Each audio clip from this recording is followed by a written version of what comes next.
A very good morning to all of you. This is Kuldeep Singh. Now we are going to start second lecture of Fundamental of Management. In the previous video lecture, we have discussed about the various definitions of management. Some definition is not clear to some students, so again I am explaining. Okay. I think there is a language problem or any technical problem, so they are unable to understand with this video that video lectures. So let's start today. Okay, let's start about the fundamental of management. Okay, what is management? In the previous lecture I have discussed. Same lecture I am delivering today, and I am explaining the various definitions. So first one is management is art of getting things done through people of organization or organized group.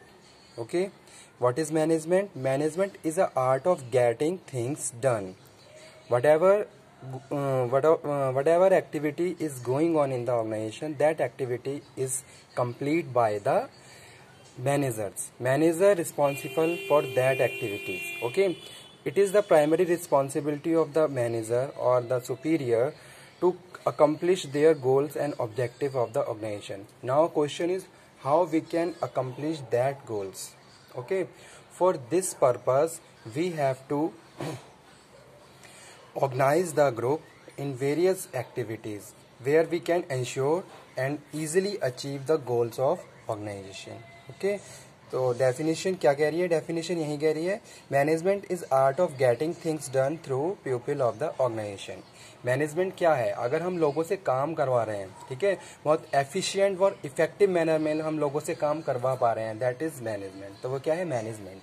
ठीक है, आपने आपकी जो भी team है, आपका जो भी डिपार्टमेंट है, आपने अपने डिपार्टमेंट को इस तरीके से ऑर्गेनाइज कर रखा है कि आपकी जो डे टू डे एक्टिविटी हैं बहुत एफिशिएंटली कंप्लीट होती जा रही हैं. ठीक है, तो इस तरीके से अगर हम काम कर रहे हैं, इट मीन्स कि हमने क्या कर रखा है? अपने डिपार्टमेंट को प्रॉपरली मैनेज कर रखा है.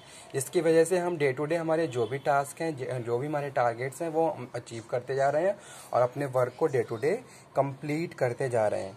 तो वही इस डेफिनेशन में लिखा हुआ है, management is art of getting things done through people of organization और ऑर्गेनाइज्ड ग्रुप. ओके, अगर मैं सिंपली बात करूं मैनेजमेंट की, तो हमारी डे टू डे लाइफ में भी मैनेजमेंट अप्लाई होता है. ठीक है, अगर मैं किसी भी एक स्टूडेंट की बात करता हूं, ठीक है, अब उसने अपना कोई गोल सेट किया कि मुझे भाई यहाँ ये एग्जाम क्रैक करना है, मुझे इस पोजीशन पे प्लेस होना है, तो उसके लिए वो क्या करेगा? सारी चीज़ों को मैनेज करेगा, तभी जाके वो अपने गोल्स को अचीव कर सकता है. ठीक है, तो वही चीज़ हम बात कर रहे हैं. हम जो भी स्टूडेंट्स हैं या फिर जो भी मैंने एग्जांपल कोट किया, तो वहाँ पे भी प्रॉपर मैनेजमेंट का स्कोप है. जब तक आप अपने आप को प्रॉपरली हर एक्टिविटी को मैनेज नहीं करोगे, तब तक आप कभी भी अपने गोल, अपने ऑब्जेक्टिव को अचीव नहीं कर सकते. ठीक है, और क्या किस तरीके से होना चाहिए, तो उसके लिए आप प्रॉपर प्लानिंग करोगे. जो भी आपके पास रिसोर्स अवेलेबल हैं, आप उनको ऑर्गेनाइज करोगे. आप ये इंश्योर करोगे कि कितने आपके पास जो भी अवेलेबल रिसोर्सेज हैं, उनको कितना ऑप्टिमम और इफेक्टिव यूज़ कर सकते हो. तो ये सारी चीज़ें कहीं ना कहीं हमारे मैनेजमेंट का पार्ट है, और इन सारी चीज़ों को फॉलो करके ही हम क्या है, फाइनली अपने ऑब्जेक्टिव, अपने गोल्स को अचीव कर सकते हैं. ठीक है, एक और डेफिनेशन मैं आपको एक्सप्लेन करता हूँ. Management is art of knowing what to done, when to done, where to done, see that it is done और बेस्ट एंड चीपेस्ट वे. ठीक है, अगर हम बात करते हैं मैनेजमेंट की, तो हमें करना क्या है? फर्स्ट ऑफ ऑल, जैसे सपोज कोई भी एक न्यू एंटरप्रेन्योर है या फिर कोई एक बिजनेसमैन है, ठीक है, वो एक नई ऑर्गेनाइजेशन रन करने जा रहा है, तो सबसे पहले वो ये डिसाइड करेगा, अगर कोई नया बिजनेस स्टार्ट करने जा रहा है, तो सबसे पहले उसको ये डिसाइड करना है करना क्या है, आप क्या करना चाहते हो. ठीक है, इसके लिए आप क्या करोगे? प्रॉपर प्लानिंग करोगे. जो भी आपने डिसीजन लिए, किस तरीके से वो डिसीजंस पूरे होंगे, किस तरीके से वो सारी चीजें आप पूरे करोगे. ठीक है, तो what to done, where to done, how to done. ठीक है, कब, कैसे, किस तरीके से सब चीजों को फॉलो करना है या कंप्लीट करना है, वो भी क्या है आपका मैनेजमेंट। और एक चीज और इसके साथ जुड़ी हुई है कि किस तरीके से आपने जो भी डिसीजंस लिए हैं उनको चीपेस्ट वे में कंप्लीट कर सकते हो, ठीक है, यानी कि कम से कम कॉस्ट के साथ आप ज़्यादा से ज़्यादा बेनिफिट गेन कैसे कर सकते हो। तो वो सारी चीज़ें ही हमारे किसका मैनेजमेंट का पार्ट है, ठीक है।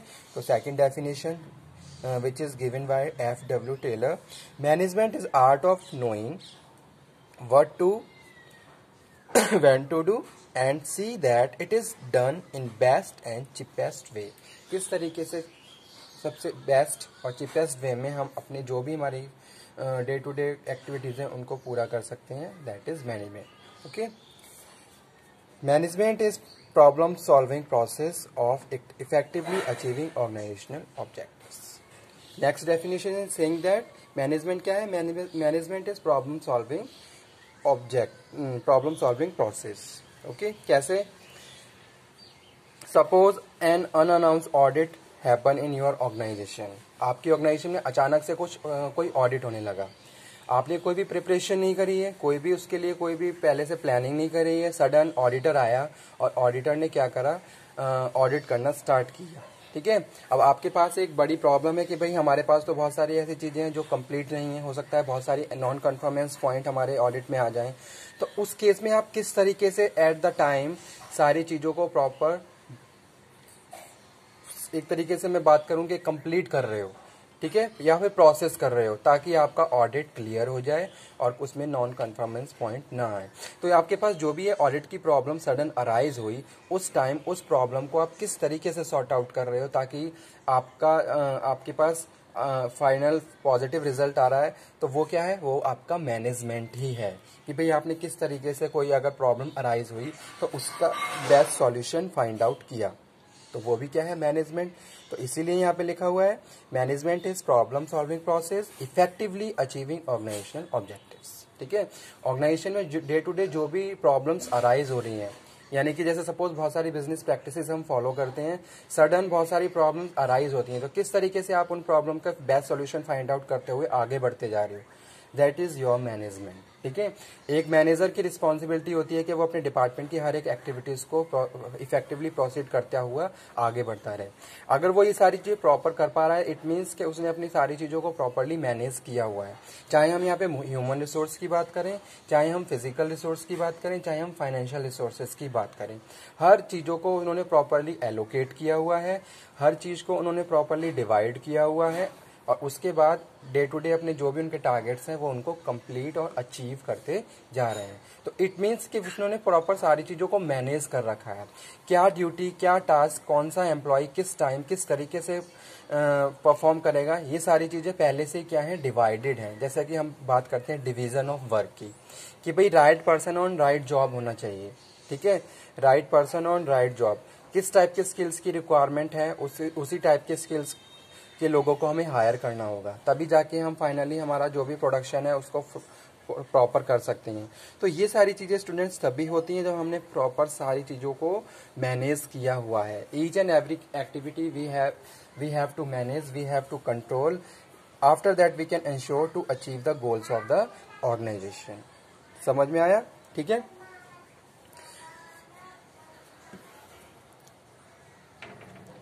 नेक्स्ट वन यहाँ पे हम बात कर रहे हैं management is the coordination and administration of task to achieve goal. Okay, coordination and administration, दो इंपॉर्टेंट पॉइंट्स वर्ड यहाँ पे लिखे हुए हैं, कोऑर्डिनेशन एंड एडमिनिस्ट्रेशन। अब किस तरीके से आपके पास आपकी ऑर्गेनाइजेशन में जो भी रिसोर्सेज हैं, जैसे सपोज हम इंटरनल की बात करें, आपके पास जो भी रिसोर्सेज हैं किस तरीके से आपने सारी चीज़ों को कोऑर्डिनेट किया हुआ है। जैसे आपने देखा होगा किसी एक ऑर्गेनाइजेशन की हम बात करें तो उस ऑर्गेनाइजेशन में बहुत सारे डिपार्टमेंट हैं, ठीक है। अगर मैं बात करूं तो जैसे मार्केटिंग डिपार्टमेंट है, HR डिपार्टमेंट है, अकाउंट है, ठीक है, लॉजिस्टिक है, प्रोडक्शन डिपार्टमेंट है। अब सारे डिपार्टमेंट में जब तक आपस में कोऑर्डिनेशन नहीं होगा, क्योंकि हर डिपार्टमेंट की एक्टिविटी एक दूसरे से इंटर रिलेटेड होती है, तो इस तरीके से कोऑर्डिनेशन बना के रखना होगा ताकि टाइम जैसे जैसे टाइम पे किसी भी चीज़ की ज़रूरत हो, किसी भी डिपार्टमेंट को किसी डिपार्टमेंट की ज़रूरत हो, तो वो सारी चीज़ें, वो सारी प्रैक्टिसेस बहुत इफेक्टिवली प्रोसीड हो पाए, ठीक है। तो कोऑर्डिनेशन एंड एडमिनिस्ट्रेशन दोनों ही चीज़ें हम बात कर रहे हैं किसमें, मैनेजमेंट में। Management is the coordination and administration of task to achieve goal. ठीक है, अब जैसे एक एग्जांपल और कोट करता हूँ, सैलरी डिस्ट्रीब्यूशन करनी है, फाइनेंशियल डिपार्टमेंट को आप प्रॉपर कंसर्न करेंगे कि इस मंथ इतने लाख की सैलरी या इतने अमाउंट की सैलरी बनी है।